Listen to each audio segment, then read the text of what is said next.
உட்காந்து குரானில் நான் இப்படி தான் இருக்கணும், இப்படி தான் வாழணும்னு சொல்லிட்டேன்ல, புரிஞ்சிருச்சுல்ல, மாட்டினீங்க. புரியுதா?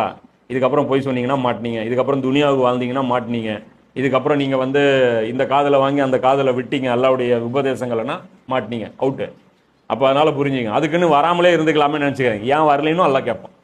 அதில் சில பேர் அப்படி ஒரு புத்தி என்ன பண்ணுவாங்கன்னா, தெரிஞ்சுட்டா தானே தெரிஞ்சுக்கணும்னு கேட்பான். தெரியாமல் இருந்துச்சுன்னா மறுமையில் போய் எல்லாம் எனக்கு தெரியாமல் இருந்துச்சு அதனால் நான் வந்து ஃபாலோ பண்ணல அப்படின்னு.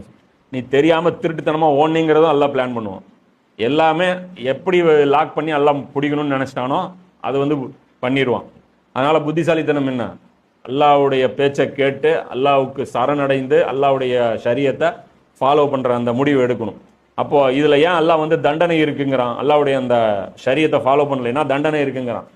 ஏன் தண்டனை இருக்குங்கிறான் அப்படின்னா, ஒரு ஆர்டர் போட்டு அது ஃபாலோ பண்ணாலும் ஒன்றும் இல்லை, ஃபாலோ பண்ணலினாலும் ஒன்றும் இல்லைன்னா அந்த ஆர்டர் எதுக்கு போடணும்? அந்த ஆர்டர் போட்டு ஃபாலோ பண்ணுறவனுக்கு பரிசும் ஃபாலோ பண்ணாதவனுக்கு பனிஷ்மெண்ட்டு கிடைக்கும் போது அந்த ஆர்டருக்கே ஒரு வெயிட்டு. புரியுதா? இப்போ ரெட்டு போட்டால் நிற்கணும், நிற்கலைனாலும் ஃபைன் இல்லை அப்படின்னா எவன் தான் நிற்பான்?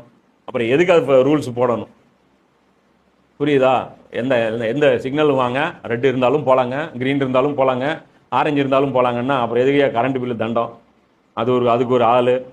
புரியுதா?